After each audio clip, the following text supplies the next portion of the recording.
Hi everyone, welcome to the Stage 11 betting preview for the Tour de France.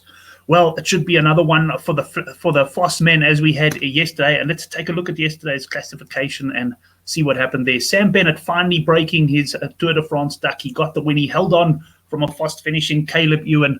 Peter Sagan, he was in third, certainly one of his better sprint performances in some time. And another to note is Ele Viviani, who hasn't looked like much so far in the Tour, but he was fourth, albeit a distant one behind the top three. From a betting perspective, I had a few rand on Bowl yesterday, and he was a bit disappointing. He had the best lead out by far, but he failed to deliver for his team. And going to be difficult for the Sunweb team to keep a faith in him, although they will no doubt have another go today. Other than that, my big outsider that I picked on the stage, well, let's put it this way, he raced like a big outsider. He was in fairly decent position, but he failed to kick on in the sprint. So that was it. Congratulations to Sam Bennett. Very emotional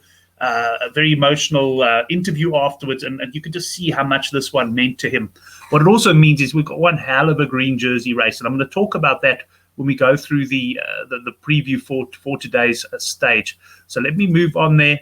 Just to mention, on yesterday's stage, although it was a bunch finish, it was far from straightforward. I mean, we had Kung and Chargo out in the early break, and Chris Sturdy from Goodforthegame was on Kung at 300 to 1. But I mean, the break was reeled in by the 100-kilometer mark, and he actually had a go later on with about 20 kilometers to go as well.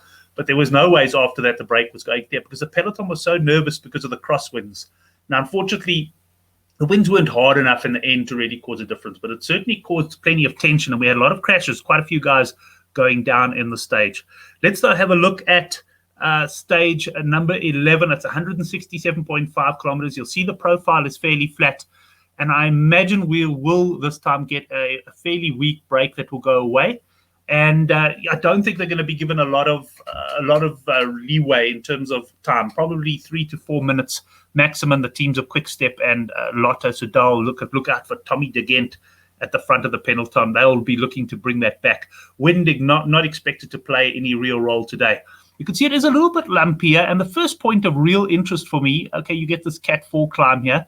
But this first point of real interest for me is just before the sprint point at 108 kilometers. Now, if you look at the profile here, it looks like a fair climb. It's not classified as a climb, but it looks like a fair climb. And now the green jersey race, I just want to spend a second on that because let's go and have a look at the classifications there. We got Bennett on 196 points, Peter Sagan on 175, and we got Cockard on 129, and then Mark Manuel back for the podium there, Trentin at 123. He won yesterday's intermediate sprint, but just unfortunately doesn't score enough points in the main sprint. And then Wout van Aert, who, as we thought yesterday, didn't sprint on 111. But obviously winning stages is huge. And Sam Bennett is definitely faster than Peter Sagan. So what does that mean for the green jersey race? Well, let me first of all pop to Sunbet and just have a look at the betting for the green jersey. I'm on the intermediate sprint betting at the moment. Let's just have a look here. Points classification, we've got 13 to 20 Bennett, Peter Sagan 5 to 4, and you can get double figures about the balance. Trentin podium now sitting there at 6 to 4. I just want to go back to the stage betting for later. But so what does that mean in terms of the green jersey race? Well, I'll tell you, it's the first time in years that we've had a proper contest for the green jersey. So we've got Peter Sagan, who normally romps this competition, gets out easily enough, takes points in the mountains. No one opposes him. Everyone basically races for second and sees if he drops out of the race. But now you've got a situation where he's having to chase. You've also got a situation where the guy who's leading him, both in terms of classification and the betting, Bennett, is notably faster than him.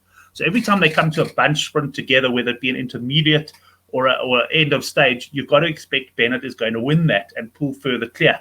So Sagan and his border team are really going to have to come up with some tricks, and they're going to be looking to ambush Bennett at some point. Now, they did it on stage 7 last week where they dropped Bennett on the climb into the stage of the crosswinds and managed to ride him right out of the race. And at that point, Sagan gained massive points.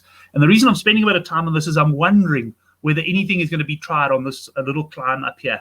I suspect probably not, because Bennett is not the worst climber in the world, and this probably isn't enough to drop him. But it is going to be very interesting to see. You've got a guy like Trentin as well, who's also strong on the climbs, who might fancy his chances of taking the points at the top here.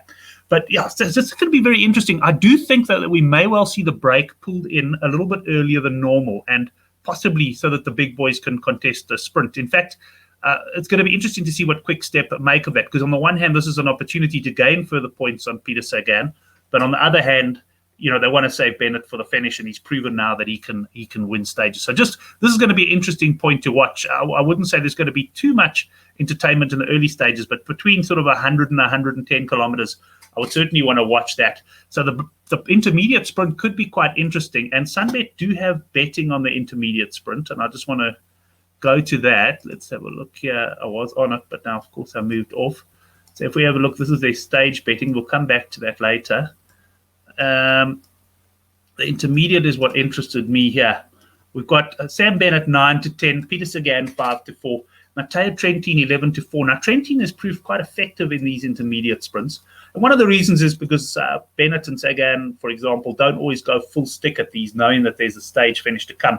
Trentin, on the other hand, knows he's not going to win the stage in a bunch finish, so it's worth his while going almost, if I could say, all in on the intermediate sprint. So maybe a little interest there in Trentin at 11-4.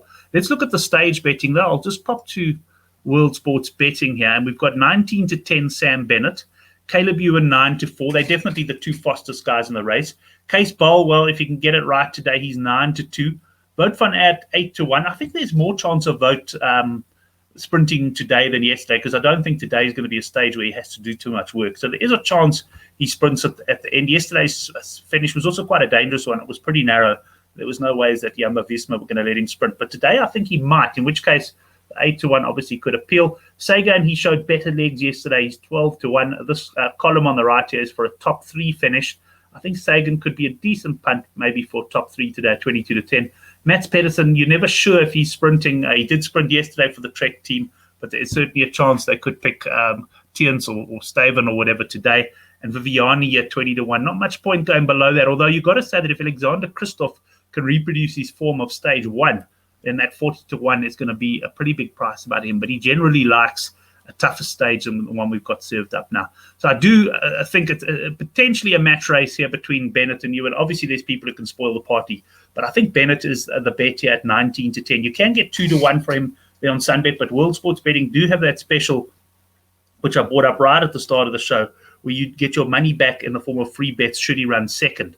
And I think if it comes to a bunch finish, I would be quite surprised if Bennett were not to run in the top 2. He got a brilliant lead out yesterday. Morkov was amazing, releasing him at exactly the right time. And I expect him to be right there. He's going to be very, very hard to beat today. And that would be my win bet for the stage, the 19-10 on Sam Bennett. Right, let's wrap up then on this particular stage. It's probably not going to be the most exciting stage. I'm certainly looking forward to the coming days. And just a reminder to you, if you are new to our channel, do subscribe.